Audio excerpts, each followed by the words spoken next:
Fala, filhotes, vocês estão vivos? No vídeo de agora nós vamos falar um pouquinho da família, essa instituição social, essa célula básica da sociedade, numa perspectiva sociológica. Então, as mudanças recentes têm provocado grandes impasses no âmbito familiar e grandes contradições.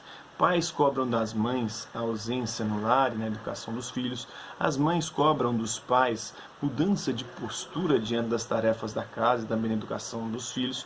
Os próprios filhos cobram dos pais e das mães a presença, a atenção, o carinho.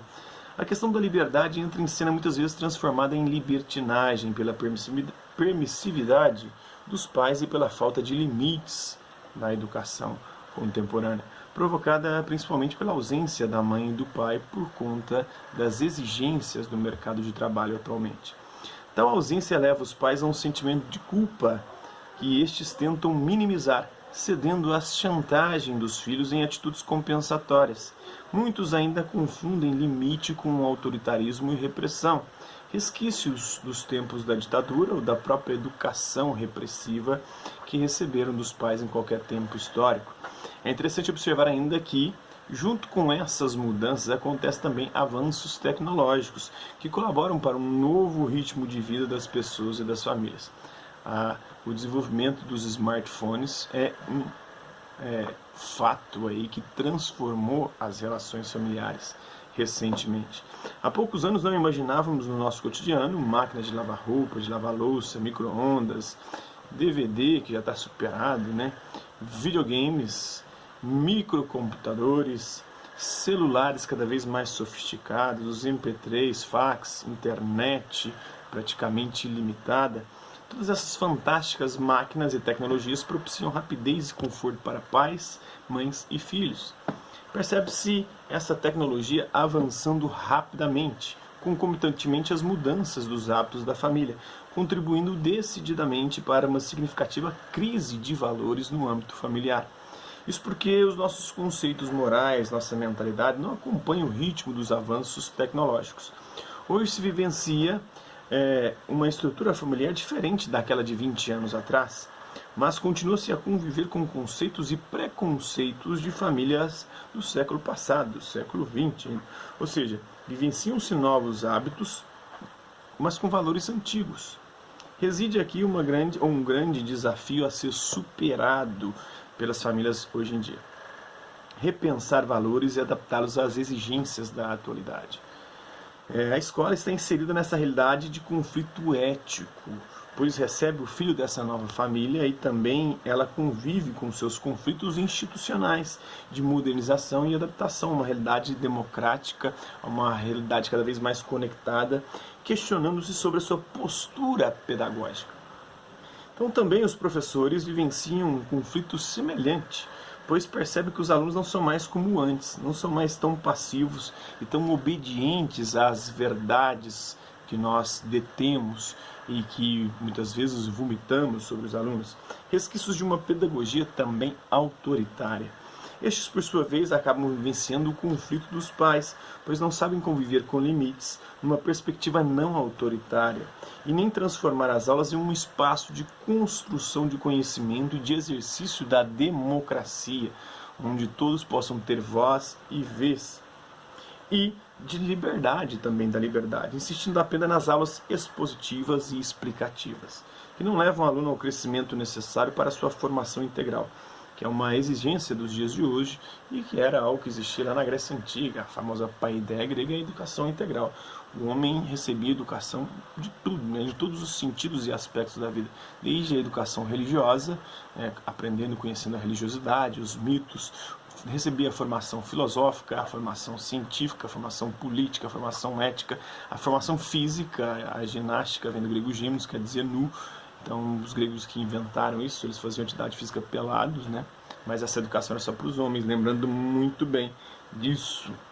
Então, o homem grego, a paideia, a educação grega, era uma educação integral, educava o homem como um todo, e não só alguns aspectos, como hoje a escola que só educa para o âmbito das ciências, as ciências exatas, ciências humanas, ciências da natureza e ciências da linguagem. Era muito mais do que isso, era o homem como um todo, apesar de que tem educação física também nas escolas hoje em dia. Então pode-se concluir que a educação escolar de um passado recente não evoluiu numa perspectiva de autonomia, ou seja, não se educou para o autogoverno, para governar a si mesma e para se ter o senso crítico, a criatividade. O pior é que se continua reproduzindo essa educação para outras gerações, não porque se quer, mas porque ainda se está aprendendo a reaprendendo a educar num outro referencial de liberdade e não de repressão como outrora, apesar de que há tentativa de retorno dessa educação autoritária e impositiva com os movimentos conservadores. Então, muitas vezes, pais e educadores tornam-se aprendizes com filhos e alunos, pois eles não carregam em si os genes da educação da época da ditadura.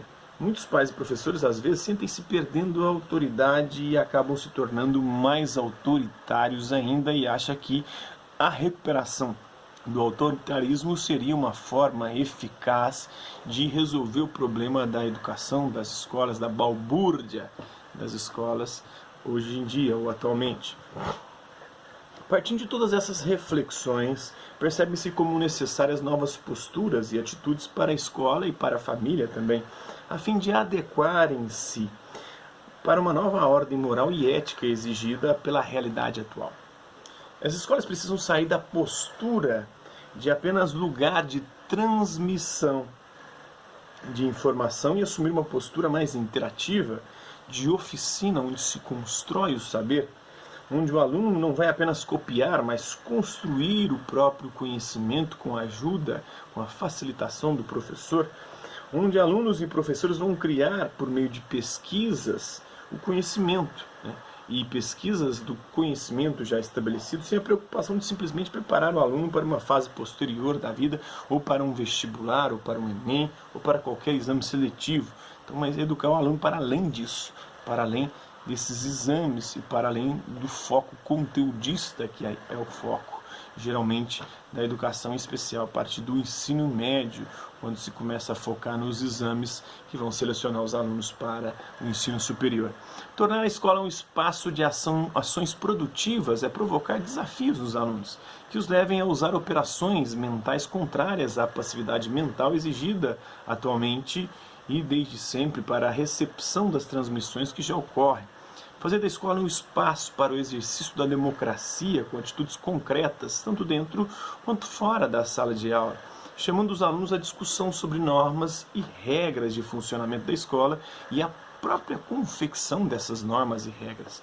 A aula não deve ser somente o espaço de transmissão e construção de conhecimento, mas de exercício de valores fundamentais para a formação da pessoa humana, tais como respeito pela responsabilidade e não pelo medo.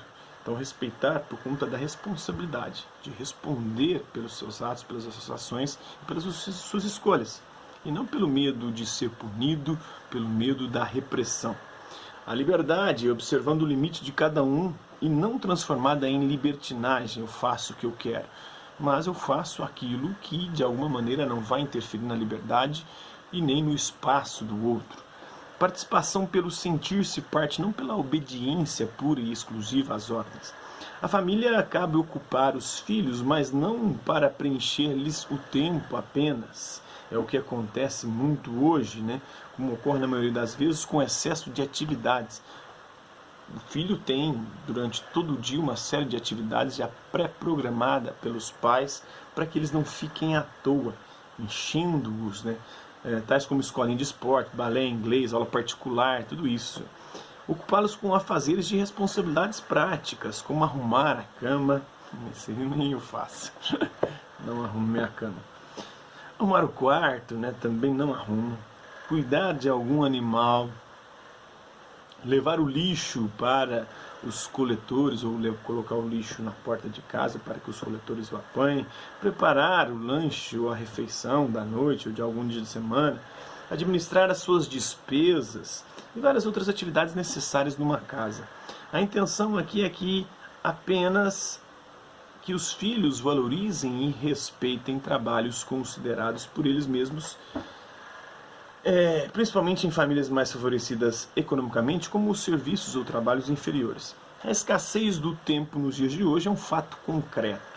Por isso devem se transformar em qualitativos os encontros dos pais com os filhos. Isso significa apenas um mínimo de atenção e carinho.